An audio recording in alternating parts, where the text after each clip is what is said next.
Ça va porter ma présentation sur la stratégie phytosanitaire, la première partie. Ensuite, je vais vous parler d'un sondage qu'on a fait auprès des producteurs agricoles dans 8 secteurs de production sur la gestion intégrée des ennemis des cultures. Donc, la stratégie phytosanitaire, elle a un grand objectif qui est d'accroître l'adoption de la gestion intégrée des ennemis des cultures à la ferme et aussi réduire les risques des pesticides pour la santé et l'environnement, tout en maintenant la viabilité des entreprises agricoles, la viabilité économique des entreprises agricoles. Ce qu'elle a de particulier, cette stratégie-là a été annoncée en 2011. Il y en a déjà eu une stratégie. Il y en avait une avant antérieurement, mais elle était différente parce qu'elle portait davantage, là, c'était moins, il y avait moins de partenaires. Là, dans la nouvelle stratégie, on a le ministère de la Santé, le ministère de l'Environnement, l'UPA et le ministère de l'Agriculture. Le MAPAC s'occupe de la coordination de cette stratégie-là. Elle a 3 volets, agronomie, économie, un volet environnement, puis un volet santé. Moi, aujourd'hui, je vais vous parler davantage du volet santé. Parmi les volets, il y a à l'intérieur de ces volets-là, il y a différentes orientations. Il y en a 2 qui concernent spécifiquement le volet santé. Donc, la première orientation, c'est de réduire l'exposition des travailleurs agricoles et de la population aux pesticides.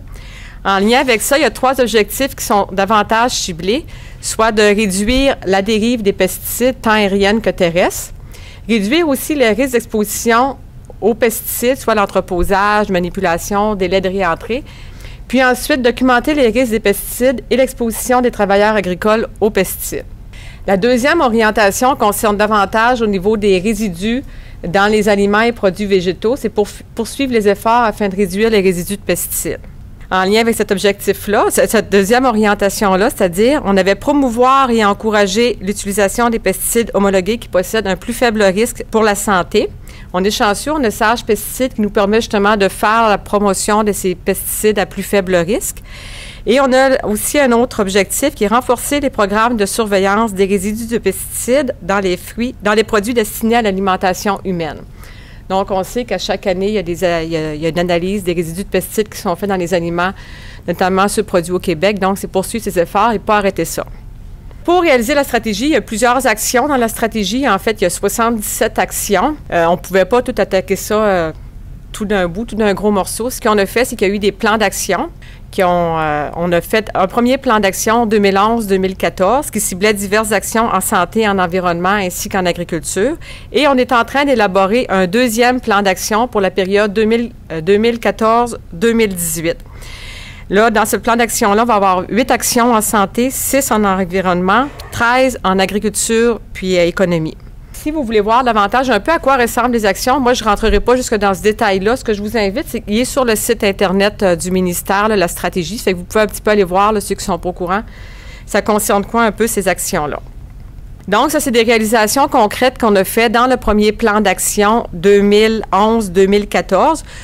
Évaluation, on a fait aussi des projets d'évaluation de la dérive au niveau de la pulvérisation, de la microdistribution des gouttelettes. On a aussi un volet dans le programme Prime Vert pour que les producteurs puissent bénéficier d'une aide financière pour des équipements qui vont réduire la dérive. Là, ici, formation au niveau de pesticides agricoles, risques pour la santé et l'environnement. Il y a l'étude sur les risques potentiels d'exposition des conseillers. Développement d'outils de sensibilisation pour prévenir l'exposition des travailleurs agricoles aux pesticides. Ça, c'est un petit outil qui a été mis en ligne. Récemment, c'est le CRAAC qui coordonnait tout ça, un petit outil en espagnol, français et anglais pour sensibiliser les travailleurs agricoles, notamment aussi tous ceux qui viennent de l'étranger au niveau de leur risque d'exposition.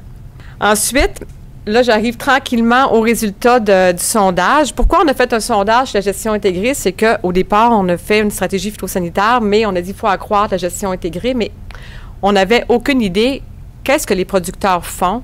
Où en sont les producteurs, les fermes, où est-ce qu'ils en sont au niveau de leur niveau d'adoption de la lutte intégrée? On a donc réalisé un sondage pour évaluer où est-ce que les producteurs en étaient et aussi suivre l'évolution dans le temps.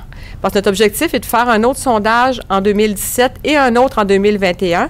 Ça va nous permettre de voir tous les travaux, toutes les choses qu'on fait, si ça a un impact. On ose espérer que ça va avoir un impact sur les résultats au niveau des pratiques agricoles à la ferme. Aussi, vous allez voir que ça va nous permettre aussi d'orienter les activités de développement et de transfert technologique parce que chaque secteur a des forces et des faiblesses. Donc, en sachant plus qu'est-ce qui se fait, c'est plus facile de savoir où intervenir puis qu'est-ce qu'on doit faire. La méthodologie, la gestion intégrée des ennemis des cultures comporte en fait 5 étapes. Qu'est-ce qui a été adopté, nous, au niveau de la stratégie, qui est l'étape connaissance, l'étape prévention, l'étape, le suivi des champs, intervention et évaluation rétroaction. Ça, c'est la définition traditionnelle. Là, on a dit, bon, mais ça serait le fun si on fait un sondage, de tenir compte de toutes ces étapes-là, avoir des questions pour chacune des étapes.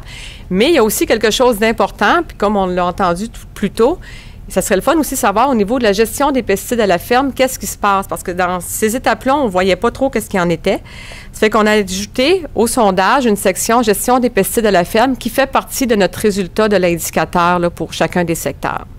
Bon, comme j'ai dit tout à l'heure, il y avait 8 secteurs identifiés. Parmi les 8 secteurs, on a les grandes cultures, le secteur maraîcher, les petits fruits, pommes de terre, pommes, canneberges, pépinières ornementales, ainsi que les serres ornementales. Pour l'échantillon, nous, on voulait avoir on voulait pas que les producteurs soient appelés 2 fois. Souvent, ils vont faire plusieurs cultures. Donc, on a dit, on va prendre sa production principale, c'est-à-dire qui représente 50 % et plus de son revenu pour l'année 2012. En tout, dans les 8 secteurs, ça nous a fait 6 057 entreprises qui ont été identifiées. On voulait avoir un niveau de précision de 5 % 19 fois sur 20. Puis aussi, on a appliqué un facteur de correction en pensant que 50 % qu'on allait avoir 50 % du taux de réponse.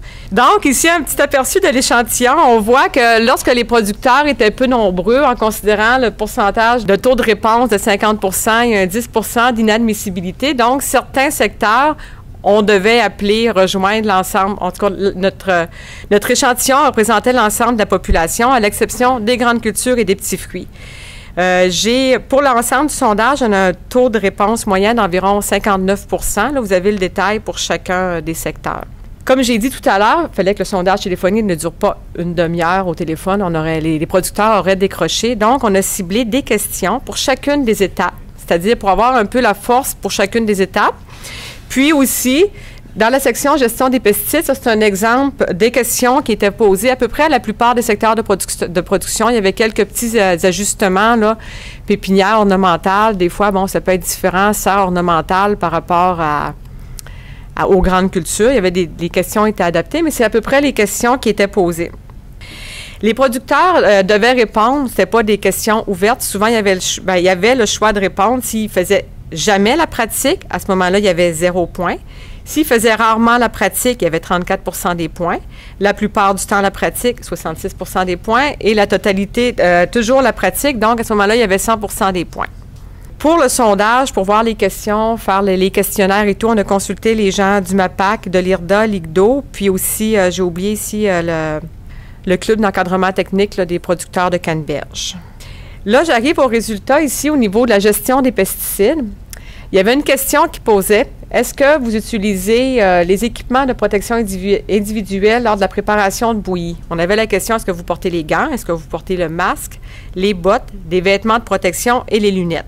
Là, ici, c'est tout secteur de production confondu. J'ai regroupé ceux qui ont répondu toujours et la plupart du temps ensemble, puis ceux qui ont répondu rarement et jamais ensemble. Ça fait qu'on voit ici que les gants sont portés quand même toujours ou la plupart du temps par plus de 80 % des producteurs, puis on voit que c'est le masque qui est le moins porté. Là, vous voyez que c'est la préparation de la bouillie. On l'avait aussi pour l'application. Là, je vous ai présenté les résultats pour la préparation. Je trouve ça intéressant parce que là, le producteur est vraiment avec un produit concentré. Les prochaines diapos, on a un petit peu un détail au niveau de chacune des productions. Pourcentage des répondants qui disent utiliser toujours et la plupart du temps des gants de caoutchouc lors de la préparation de la bouillie.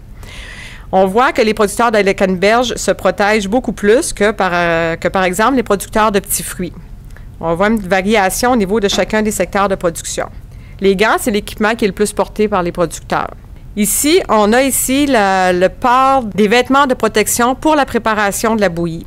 Là, on voit quand même une grande variabilité. On voit que les producteurs de grandes cultures utilisent peu les vêtements de protection individuels lorsqu'ils préparent la bouillie, comparativement aux canneberges qui les utilisent beaucoup et la pomme. En passant, le résultat global, là, ceux qui performent le mieux, c'est la canneberge suivie de la pomme. Secteur ornemental, on va le voir plus loin, il performe un peu moins bien. Les lunettes lors de la préparation de la bouillie, on voit encore que le secteur de la canneberge les utilise beaucoup, avec moins pour le secteur des grandes cultures. Et on voit qu'il y a quand même une variance dans le port des équipements de protection individuelle selon les secteurs de production. Lors de l'application d'un pesticide, si le producteur utilisait un tracteur avec un filtre à pesticides lors de l'application, ou bien, le cas échéant, s'il n'utilisait pas de tracteur avec un filtre, on posait des questions s'il utilisait les équipements de protection individuelle. Ici, vous avez le score maximal de 10, c'est-à-dire ceux qui ont près de 10 et qui se protègent beaucoup. Et alors, ceux qui ont moins, c'est de moins en moins vers 0 qui ne se protégeraient pas du tout. Donc, encore une fois, secteur canneberge et pommes qui sont le plus sensibles aux équipements, à leur protection lors de l'application des pesticides. Soit dit en passant, vous comprendrez que c'est une question, un sondage téléphonique. Donc, on ne pouvait pas rentrer en détail sur le filtre à charbon est-il changé souvent et tout ce qui entoure ça. On posait la question, est-ce que votre tracteur est muni d'un filtre à charbon? À ce moment-là, on suggère, bon, on va dire qu'il est protégé. On ne pouvait pas aller trop loin dans certaines questions là, parce qu'on aurait manqué de temps, on aurait épuisé le producteur au bout du fil. C'est le fun, les gens ils portent des équipements de protection individuelle lors de l'application, bien plus ou moins, mais en tout cas, ceux qui emportent des équipements de protection individuelle, est-ce qu'ils nettoient leur équipement de protection individuelle? Ça, c'était une question du sondage. Là, ici, on avait, est-ce que vous nettoyez plusieurs fois par saison, quelques fois par saison, une fois par saison ou jamais? J'ai regroupé, là, j'ai fait le facteur moins reluisant, une fois par saison ou jamais. Donc, on remarque que dans le secteur grande culture, pépinière ornementale et petits fruits, il y a 30% des producteurs qui nettoient une fois par saison ou jamais leur équipement de protection individuelle. Aussi, on avait une question au niveau du rinçage des contenants de pesticides vides. Là, on remarque qu'il y a des producteurs qui utilisent les pesticides, les contenants de pesticides vides après, il n'y a aucun rinçage qui se fait. Donc, mais qu'est-ce qu'ils font aussi avec les contenants de pesticides vides? Est-ce qu'ils apportent d'un site à cet endroit ou bien ils les mettent aux ordures ménagères? Donc, on peut se poser la question, s'il n'y a aucun rinçage, il reste des fonds dans le contenant de pesticides. Bien, ici, on voit que les pépinières ornementales, 42% des cas, ils ne font pas de rinçage et 61% des cas, ils le mettent directement aux ordures ménagères. Puis là, bien, vous voyez encore qu'il y a une très grande variabilité d'un secteur à l'autre. Puis je veux pas, là, j'ai mis comme ça pour qu'on voit la variabilité, mais je veux pas non plus qu'on dise « Ah, eux autres sont donc bien pas bons, eux sont donc bien bons ». Faut pas le voir comme une note, on passe ou on passe pas. C'est un outil pour savoir où est-ce qu'on devrait intervenir, où est-ce qu'on devrait mettre nos efforts dans chacun des secteurs de production. Peut-être que la pomme va mettre des efforts dans des endroits différents que les grandes cultures. C'est un outil pour travailler dans le futur, cet indicateur-là. Ici aussi, pour arriver à je vous ai présenté sûrement quelques résultats, mais pour arriver à un résultat de l'indicateur, les experts devaient ils devaient nous faire une pondération. Pour eux, qu'est-ce qu'ils trouvent le plus important dans la gestion intégrée des ennemis des cultures? Est-ce que c'est la connaissance, les préventions, suivi des champs, gestion des pesticides? Donc, on leur demandait de pondérer chacune des étapes. Puis suite à ça, pour arriver éventuellement à un sondage. Là, donc, la gestion des pesticides a été considérée quand même assez importante, plus que la tenue de registre. En passant, la tenue de registre, là, tantôt, tu disais les conseillers avaient peu accès au registre. C'est que la tenue de registre varie de 45% jusqu'à environ 90%, selon les secteurs. Ça fait qu'il y a des secteurs qu'un producteur sur deux n'a pas de registre du tout, donc c'est difficile pour un conseiller d'avoir accès au registre à ce moment-là. Donc, je reviens tantôt, on a essayé de faire un classement avec le résultat final. Ceux qui étaient en transition vers la lutte intégrée, en fait, c'est ceux qui font très peu de lutte intégrée. C'est que dans la plupart du temps, leur réponse se situait entre jamais et rarement. Ceux qui sont au niveau de base, intermédiaire et avancé. Donc, on arrive pour chacun des secteurs, on a le niveau d'adoption de la gestion intégrée là, qui comprend la gestion des pesticides, l'étape connaissance et globale, là, c'est le résultat final. On voit que dans la canneberge, 64% des producteurs sont à un niveau avancé, comparativement à 4% en grande culture. Donc, ça, c'est les résultats un peu pour montrer la variance de chacun des secteurs à l'autre. Puis, on espère que quand on va faire l'enquête en 2017, on va voir les résultats en 2018, qu'on va en retrouver un peu plus dans le maraîcher qui va être en intermédiaire ou avancé, puis qui n'aura peut-être plus en transition. Donc, on va faire ce suivi-là dans le temps.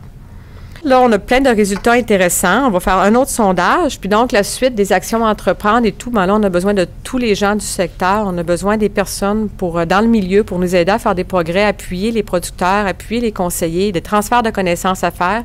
Je pense qu'on a un bel outil de travail en main pour nous permettre d'avancer puis cibler davantage nos actions pour être plus efficaces. Je vous remercie.